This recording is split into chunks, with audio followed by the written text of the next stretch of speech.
Hello all, welcome to Aram'S Academy. இன்னைக்கு நம்ம subject specific weekly current affairsல science and technology topics பார்த்திடலாம். So as usual, first நம்ம list of topics and why were they in news ன்னு சொல்லி ஏன் நியூஸ்ல இருந்ததுன்னு சொல்லி நம்ம பார்த்திடலாம். அதுக்கப்புறம் ஒரு டாபிக் உள்ள போய் டீடைல்டா பேசலாம். So first வந்து dengue. Dengue all, which is first indigenous dengue vaccine வந்து phase 3 clinical trialsல போயிட்டு இருக்குன்னு சொல்லி ஒரு நியூஸ் இருந்தது. So நம்ம dengue பத்தி டீடைல்டா தெரிஞ்சுக்கலாம். அதுக்கப்புறம் SSLV D3 EOS 8 mission. SSLV rocket carrying EOS 8 satellite வந்து சக்சஸ்ஃபுல்லா லான்ச் ஆயிருக்குன்னு சொல்லி ஒரு நியூஸ் இருந்தது. ஸோ நம்ம இந்த மிஷன் பத்தி டீடைல்டா தெரிஞ்சுக்கலாம். அதுக்கப்புறம் எக்ஸ்ட்ரீமோஃபைல்ஸ். மைக்ரோவேவ் ஓவன் வந்து எக்ஸ்ட்ரீமோஃபைல்ஸ்க்கு சப்போர்ட் பண்றதுன்னு சொல்லி ஒரு நியூஸ் இருந்தது. ஸோ எக்ஸ்ட்ரீமோஃபைல்ஸ்னு என்னன்னு சொல்லி டீடைல்டா தெரிஞ்சுக்கலாம். அதுக்கப்புறம் Agni missile, father of Agni missile RN Agarwal has passed அவேன்னு சொல்லி ஒரு நியூஸ் இருந்தது. ஸோ நம்ம அக்னி மிசைல் அண்ட் இட்ஸ் எவல்யூஷன் தெரிஞ்சுக்கலாம். அதுக்கப்புறம் sero surveys. Indian council of medical research வந்து சீரோ சர்வேஸ் கண்டக்ட் பண்ணிட்டு இருக்காங்கன்னு சொல்லி ஒரு நியூஸ் இருந்தது. ஸோ நம்ம சீரோ சர்வேஸ்னா என்னன்னு சொல்லி டீடைல்டா தெரிஞ்சுக்கலாம். So first topic dengue. ஓகேங்களா? Dengue is a mosquito-borne tropical disease and it is caused by dengue virus which is genus flavivirus. ஓகேங்களா? and species of female mosquito தான் வந்து உங்களுக்கு டெங்குக்காக reason and principally this one Aedes aegypti. ஓகேங்களா? and symptoms of dengue fever ன்னு பார்த்தீங்கன்னா high fever, rashes or muscle pain, bone pain, vomiting, joint pain, eye pain and headache. And most importantly, there will be drop of platelets. Correct? Papaya juice குடிப்போமா? Okay, so there will be drop of platelets. உங்களுக்கு medical blood test வச்சு இந்த dengue வந்து உங்களுக்கு diagnose பண்ணுவாங்க. And there are 4 serotypes in dengue. Type 1, 2, 3, 4. இதுல வந்து உங்களுக்கு 2 and 4 வந்து dangerous and requires hospitalization. 1 and 2 can be easily cured. Sorry, 1 and 3 can be easily cured. 2 and 4 பார்த்தீங்கன்னா உங்களுக்கு dangerous and this generally requires hospitalization.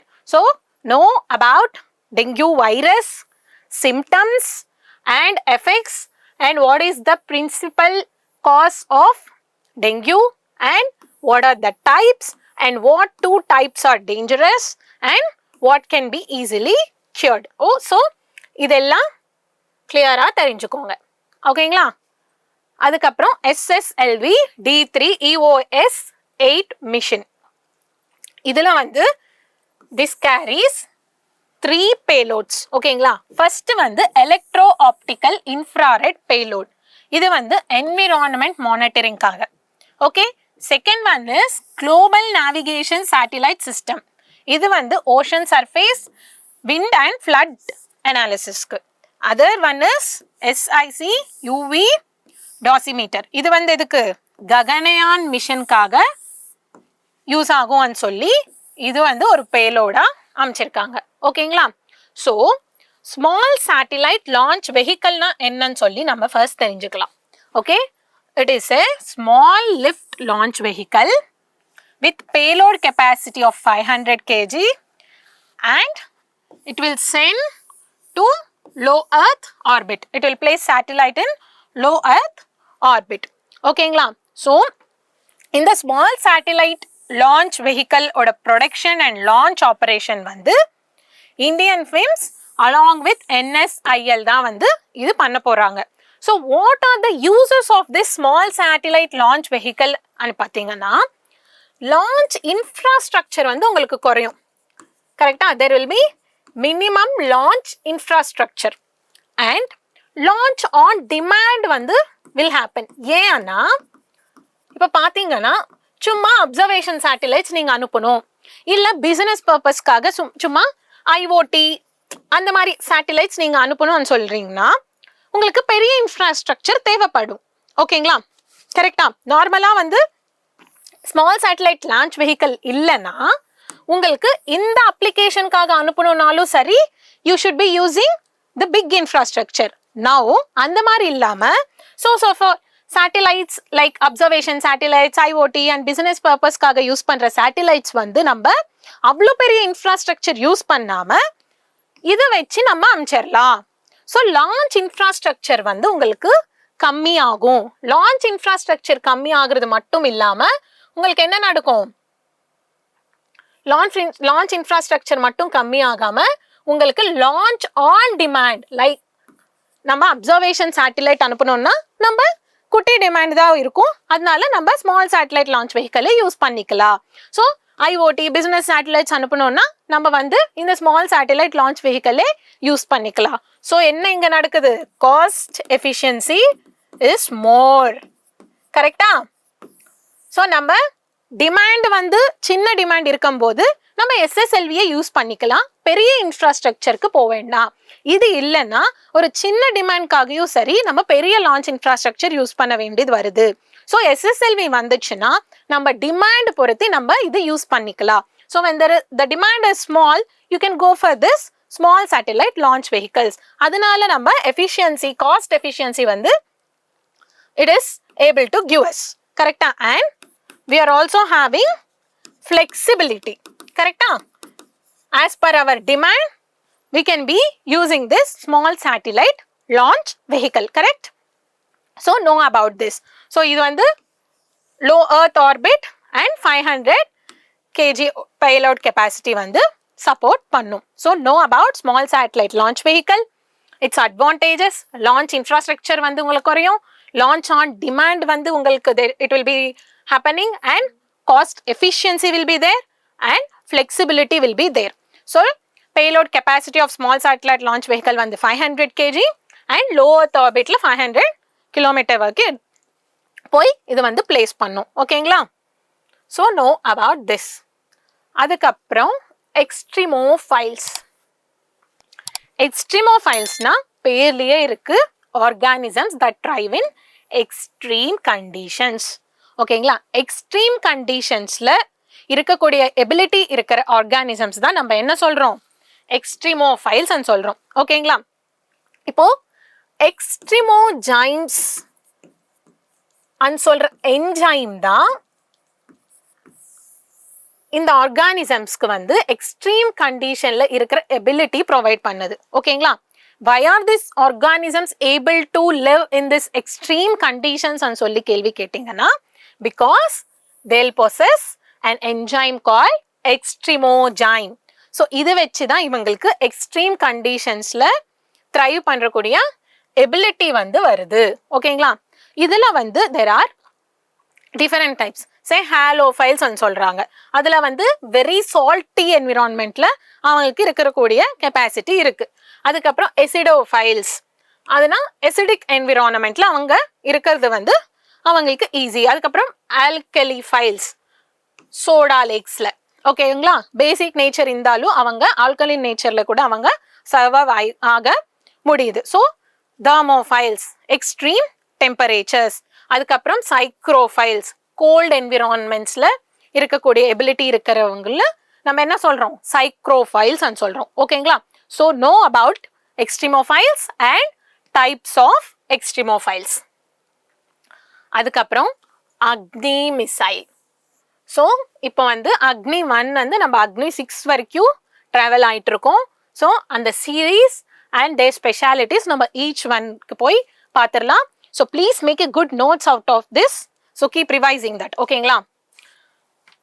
அக்னி 1. அக்னி 1 வந்து launched in 1983. ஓகேங்களா? யாரு? DRDO. Agni series, it is a defense one. So it will be developed by DRDO. கரெக்டா? And இது வந்து payload வந்து 1000 kg, range வந்து 700 km. நீங்க வந்து ஈச் அக்னிக்கு பேலோட் கெப்பாசிட்டி எவ்வளோ, ரேஞ்ச் எவ்வளோன்னு சொல்லி you should B remembering. Okay? And அக்னி 2க்கு பார்த்தீங்கன்னா ரேஞ்ச் வந்து 2000 to 2500 kilometre. So range has been increased and payload is the same which is 1000 kg. So it is an intermediate range. Range increase ஆயிருக்கு. ஓகேங்களா? அதுக்கப்புறம் அக்னி 3. அக்னி 3 கூட intermediate range ballistic missile தான். And இவங்க range again increased, that is up to 3500 kilometers வரைக்குமே நம்ம அக்னி 3 use பண்ணலாம். ஓகேங்களா? and payload capacity பாத்தீங்கன்னா 1500 kilograms.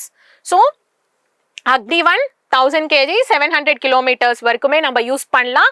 and payload capacity பாத்தீங்கன்னா 1000 kg. அக்னி 2 வந்து நம்ம payload capacity is same, but the range has been increased to 2500 kilometers. அக்னி 3ல வந்து payload capacity நம்ம increase பண்ணிருக்கோம், range also நம்ம increase பண்ணிருக்கோம். ஓகேங்களா? அதுக்கப்புறம் அக்னி 4ல range has been increased 4000 kilometer, payload capacity வந்து 1000 kg தான். ஓகேங்களா? and அக்னி 5க்கு பாத்தீங்கன்னா என்ன இருக்கு, beyond 5000 kilometers வரைக்குமே நம்ம டார்கெட் பண்ணலாம். ஓகேங்களா? so we can strike a target at range beyond 5000 kilometer, that is with very high degree of accuracy. ஓகேங்களா? and then நம்ம பாத்தீங்கன்னா அக்னி 6, அக்னி 6 வந்து இப்போ நம்ம டெவலப்மெண்ட் ஸ்டேஜ்ல இருக்கு. ஓகேங்களா? கண்டிப்பா it will be developed and this will have a very big added advantage for us. okay, ஃபுல்லா வந்து நம்ம இன்டர்கான்டினென்டல் பேசிஸ்ல தான் நம்ம அக்னி 6 யூஸ் பண்றதுக்கு ஃபுல் யூஸ் இருக்கிற மாதிரி நம்ம ரெடி பண்றோம். 9000 to 12000 கிலோமீட்டர் ரேஞ்ச் இமேஜின். ஓகேங்களா? ரேஞ்ச் ஆஃப் அக்னி 1 வந்து அக்னி 6 ரேஞ்சுக்கு கம்பேர் பண்ணி பாருங்க. 9000 to 12000 கிலோமீட்டர்ஸ் ரேஞ்சுக்கு நம்ம இது வந்து டெவலப் பண்றதுக்கு வந்து நம்ம early stagesல இருக்கும். and 3 ton nuclear payload. பாத்தீங்களா? so how range நம்ம increase பண்ணிட்டே வந்தோம் and how நம்ம வந்து இந்த payload capacity increase பண்ணிட்டே வந்தோம் and how the degree of accuracy has been changed from Agni 1 to Agni 5 and now what we are expecting from Agni 6. இதெல்லாம் வந்து கம்பேர் பண்ணி தயவு செஞ்சு தெரிஞ்சுக்கோங்க. so please know the ranges, payload capacity, ballistic இல்லையா, nuclear capable இல்லையா, இதெல்லாம் தெரிஞ்சுக்கோங்க. ஓகேங்களா? that is about Agni series. அதுக்கப்புறம் zero surveys. zero surveys வந்து Indian Council of Medical Research in collaboration with National Center for Disease Control, இவங்க தான் இந்தியால zero surveys கண்டக்ட் பண்ணிட்டு இருக்காங்க.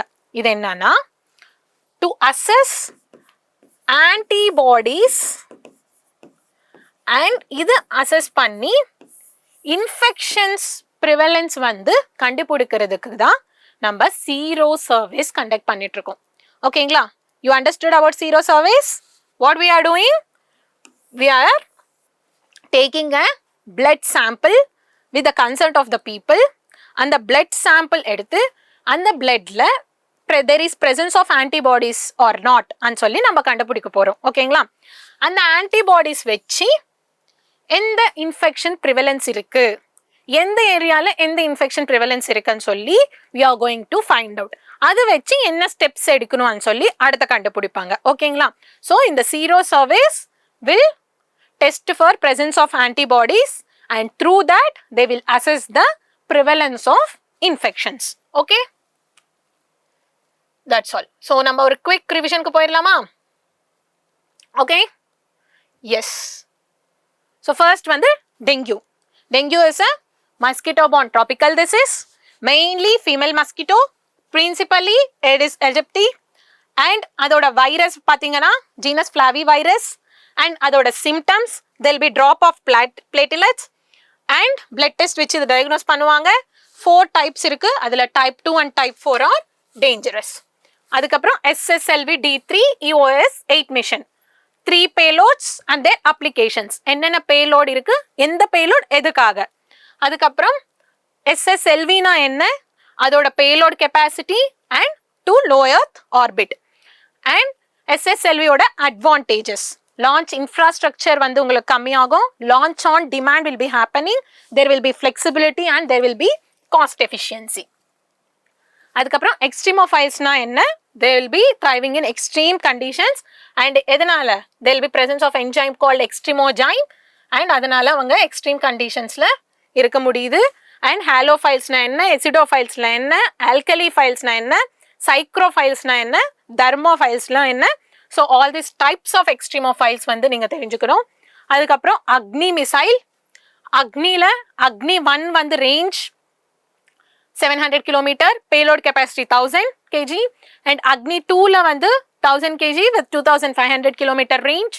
அக்னி 3 பார்த்தீங்கன்னா 1500 kg with 3500 கிலோமீட்டர் ரேஞ்ச்.